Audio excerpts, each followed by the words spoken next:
안녕하세요. 저는 올해 30대 초반이 된 여자입니다. 사연을 들으면서 저도 여러분들에게 전해드리고 싶은 제 이야기가 있는데요. 제 이야기를 들으시고 역시 가족이라고 하더라도 사람 함부로 믿는 거 아니라는 거 알아주셨으면 합니다. 저는 살아오면서 많은 사람들한테 배신을 당하고 힘들게 살아왔어요. 그런데 이런 저보다 더 힘들게 평생을 살아왔던 사람이 있습니다. 바로 저희 어머니예요. 저는 외동딸로 자라왔고 집에는 저와 어머니, 아버지 이렇게 셋이서 살고 있었습니다. 제가 많이 어렸을 때는 기억이 나진 않지만 점점 크고 머리가 자라다 보니 생각이란 걸 하더라고요. 다른 집들과 우리 집은 많이 다르다는 것을 깨달았습니다. 어머니의 온몸에는 항상 멍투성이로 가득했고 집안은 난장판이었죠. 초등학교 고학년이 되었을 때 저는 알 수 있었습니다. 어머니가 아버지로부터 가정폭력을 당하며 살고 있다는 사실을요. 초등학생 때보다 더 어렸을 때는 어머니가 힘든 내색을 전혀 하지 않으셨고 제 앞에는 항상 웃으시며 행복한 모습만 보이셨기 때문에 알 수 없었어요. 그리고 아버지는 저와 거의 마주치지 않았기에 친하지 않았죠. 항상 아버지는 새벽 늦게 집에 들어오셔서는 어머니와 거실에서 한바탕 싸우셨습니다. 저는 방 안에서 자고 있고요. 싸웠다기보다는 일방적으로 맞으셨습니다. 그런데 소리 한번 지르지 않으셨고 반항 한번 하지 않았죠. 그때 제가 가정폭력을 눈치채지 못한 건 아마 어머니가 아무 소리를 지르시지 않았기 때문인 것 같아요. 그때는 새벽 늦은 시간이라 제가 자고 있었거든요. 아버지는 항상 어머니에게 화풀이를 하셨고 어머니는 묵묵히 받아들이셨죠. 그런데 여기서 끝이 아닙니다. 아버지는 폭력만 하신 건이 아니었어요. 도박에 빚도 산더미처럼 쌓여 있었고 여자 문제까지 최악의 남편이었습니다. 밤에는 항상 아버지가 밖에 나가셔서 저는 아버지를 마주칠 일이 없었어요. 그리고 제가 학교를 마치고 집에 돌아오면 아버지는 안 계셨죠. 어머니는 항상 제가 학교를 갈 때 일을 하러 나가셨습니다. 아마 아버지가 쌓아둔 빚을 갚으러 가기 위해서였겠죠. 어렸을 때부터 아버지의 사랑을 안 받고 자라서 아버지에 대한 애틋함은 없어진 지 오래였지만 어머니는 항상 저를 아껴주시고 헌신해 주었습니다. 그래서 어머니가 고생하는 모습을 보기 싫었어요. 어릴 때는 알지 못했지만 시간이 지날수록 저희 집 가정환경에 대해 눈치를 채게 되었고 당장 어머니를 데리고 이 집에서 나가고 싶었습니다. 그리고 중학생이 되었어요. 제가 중학생이 되니 이제 말도 또박또박 할 수 있고 제 의사를 표현할 수 있게 되었습니다. 그날은 제가 머리가 너무 아파서 학교를 조퇴하고 집에 있었어요. 그런데 집에는 아무도 없더라고요. 아버지가 있어야 해서 어색할까봐 걱정이 되었는데 안 계셔서 다행이라고 생각하며 쉬고 있었습니다.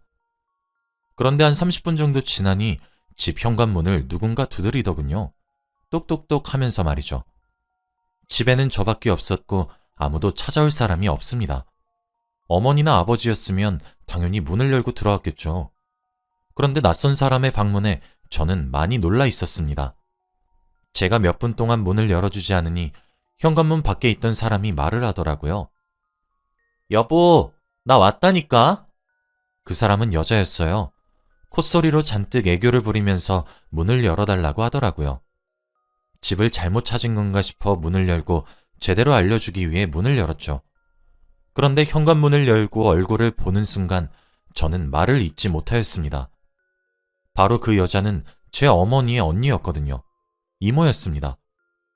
너무 당황스러워서 아무 말도 못하고 있으니 이모가 저에게 어머 수진아, 너가 왜 이 시간에 집에 있어? 아빠는? 이라고 했고 그때 계단으로 아버지가 올라왔습니다. 저희 둘이서 대치하고 있는 모습을 보고 아버지는 당황을 하시더라고요. 야, 내가 밑에서 기다리라고 했잖아. 라고 하시면서 이모를 나무랐죠. 저는 상황 파악이 되지 않았습니다. 왜 이모가 아버지한테 여보라고 부르는지, 그리고 둘이서 왜 빈집에서 만나는지 알 수 없었죠. 그런데 저는 이모가 한 말을 듣고 한 번에 상황 파악이 되었습니다. 오늘 나 만난 거 네 엄마한테 말하면 안 된다? 라고 했거든요. 둘의 관계를 숨기면서까지 만나야 하는 건 좋지 않은 관계라고 생각했습니다. 그런데 그 둘은 건물에서 나가지 않았고 당당히 저희 집으로 들어왔어요. 이모는 저에게 이왕 들킨 거 너랑 우리만의 비밀이다? 라고 하면서 저희 집으로 들어와 아버지와 히히덕거리며 어머니가 누워있어야 할 안방으로 아버지와 함께 손을 잡고 들어갔습니다. 저는 그날 아버지한테 엄청난 실망을 했어요. 어떻게 다른 사람도 아니고 자기 아내의 친언니와 불건전한 관계를 맺을 수 있는 건가요? 어머니는 자신의 친언니를 굉장히 아끼고 잘 따라요. 정말 착한 동생입니다. 그런데 자신의 언니가 자신의 남편이랑 이러고 있다는 걸 알면 엄마가 얼마나 상처받을까요? 저는 눈앞에 어머니가 아른거렸고 그 둘을 보고만 있을 수 없었습니다. 안방문을 확 열고 침대 위에 뒹굴고 있는 이모의 머리채를 잡아버렸어요. 그리고 집에서 끌고 나왔습니다. 아버지는 저를 말리셨지만 저는 눈에 뵈는 게 없었어요.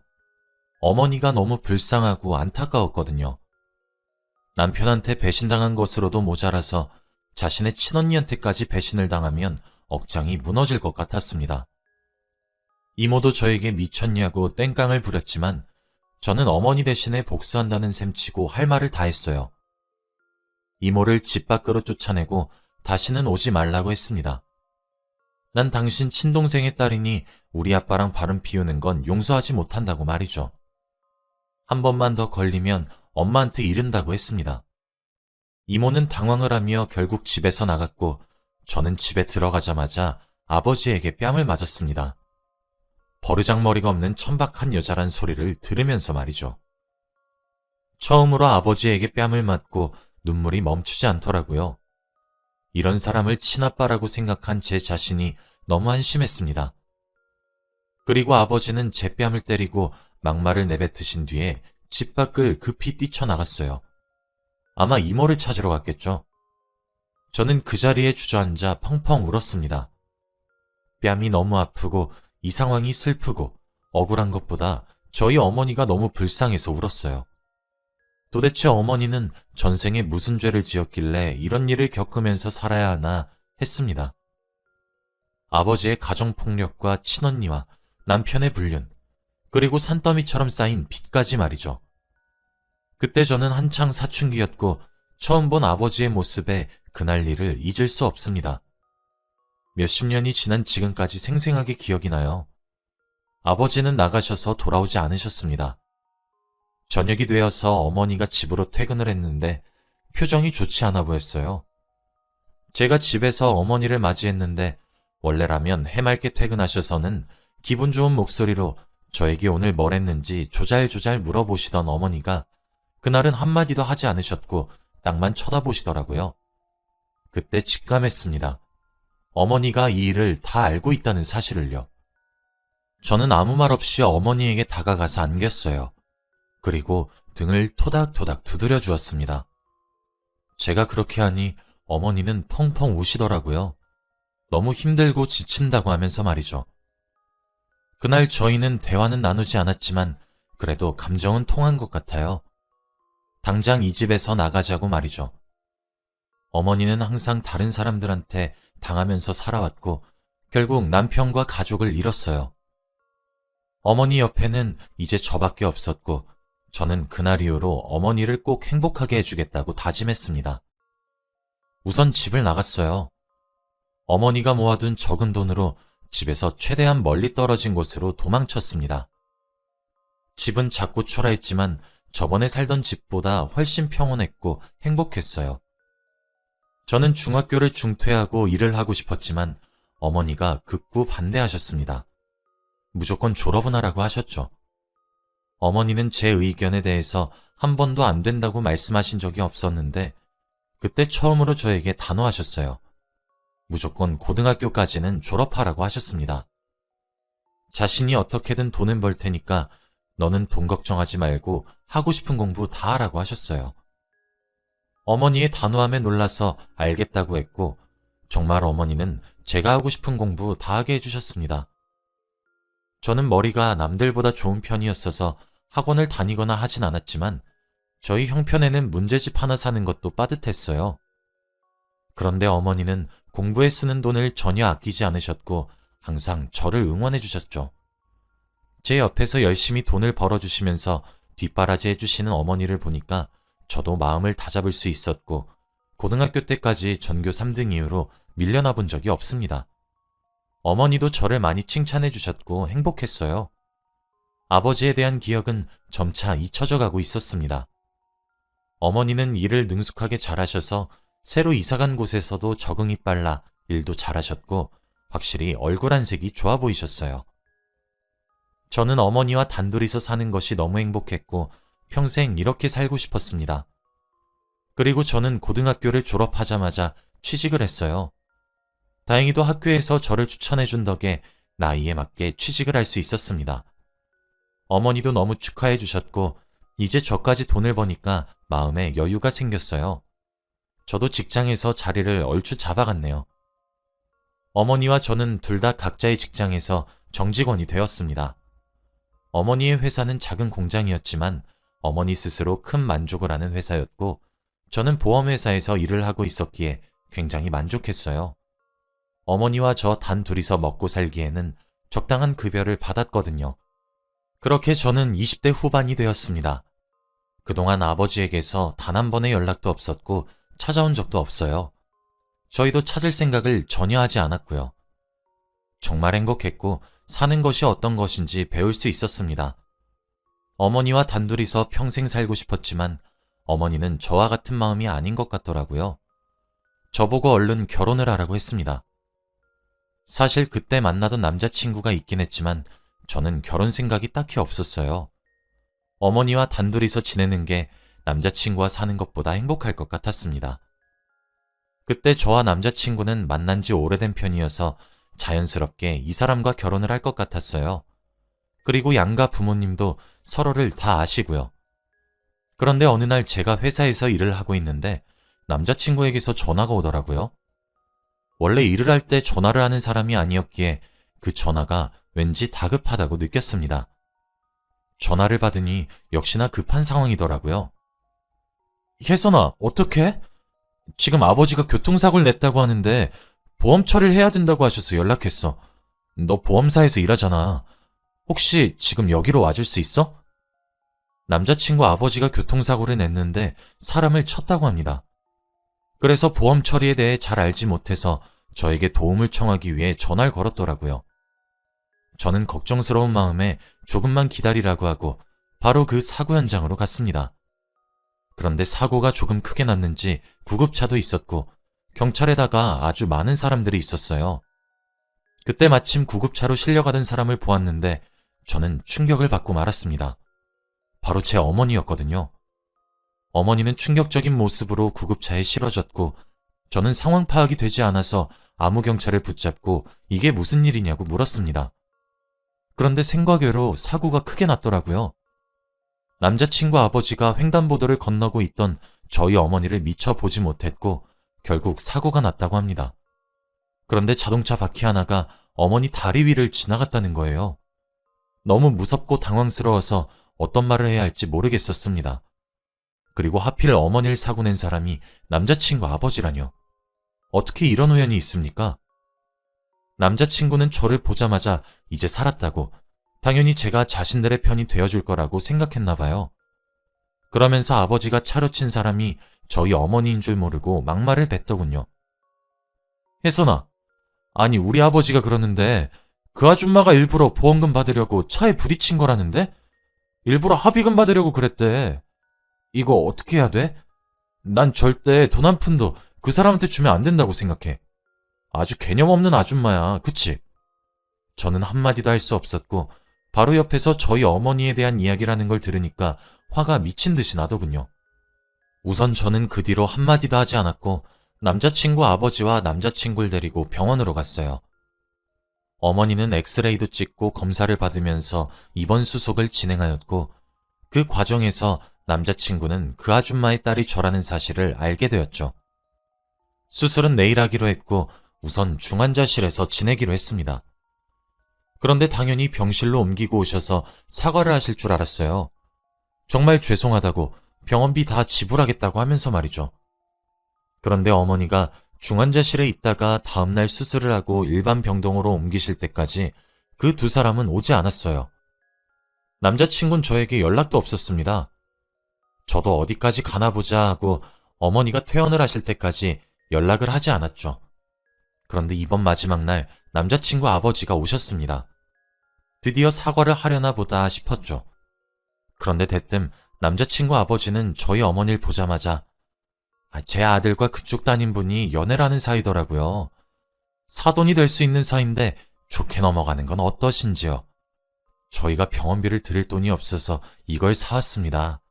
라고 하시면서 바카스 한 박스를 주시는 게 아니겠습니까? 그러면서 몸조리 잘하세요 라고 했습니다. 저는 너무 어이가 없어서 사과라도 한마디 하고 가라고 말씀드리고 싶었는데 그때 어머니가 한마디 했어요. 감사합니다. 그리고 죄송해요. 제가 잘 보고 다녔어야 했는데 너무 죄송해요. 어머니가 오히려 잘못했다고 사과를 하니까 이상한 기분이 들더라고요. 그리고 그 사람들은 오히려 어머니의 사과가 당연하다는 듯이 생각을 하니까 기분이 찝찝했습니다. 그 둘은 그렇게 병실을 나갔고 저는 답답한 마음에 그날 저녁에 남자친구에게 연락을 했어요.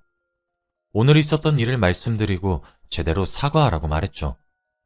병원비나 합의금은 바라지도 않을 테니까 사과라도 정중히 하라고 말이죠. 그런데 남자친구 반응이 더 환장할 노릇이었습니다. 오늘 아버지가 찾아갔다며? 그럼 된 거 아니야? 솔직히 까놓고 말해서 우리 아버지가 너희 엄마 죽이기라도 했냐? 그런 심각한 일도 아닌데 왜 이렇게 사과하라고 독촉하는 거야? 차라리 합의금이랑 병원비 줄 테니까 이런 얘기 하지 말자. 어떻게 이런 막말을 할 수 있죠? 제가 알던 사람과 너무 달라서 저도 모르게 당황했습니다. 남자친구는 저에게 상황 다시 정리되면 연락할게. 그동안 우리 시간 좀 갖자. 라고 하면서 연락을 끊었어요. 저는 화를 참을 수 없었고 어머니한테 가서 화를 냈습니다. 엄마는 속도 없어? 지금 누가 봐도 상대방이 잘못한 건데 사과 한마디도 없잖아. 그런데 거기다가 대고 오히려 미안하다고 죄송하다고 사과하는 건 뭐야? 사과를 안 받을 거면 돈이라도 받던가. 엄마가 신고하면 합의금이라도 받을 텐데 왜 그런 것도 안 해? 난 엄마가 너무 안타깝고 불쌍해. 저는 어머니에게 큰 소리를 하고 말았고 어머니는 저에게 아무 말도 하지 않으셨습니다. 그때까지 저는 어머니가 너무 답답했고 혼자서 매일 손해보는 일을 하시니까 절대 저렇게 안 클 거라고 다짐했죠.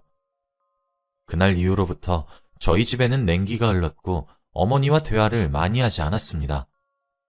집에 돌아와서 각자 할 일만 하느라 바빴고 그동안 남자친구와도 헤어지고 말았죠. 차라리 그런 남자와 결혼하고 연애할 바에는 혼자 사는 게 낫다고 생각했습니다. 그런데 어느 날 주말이었어요.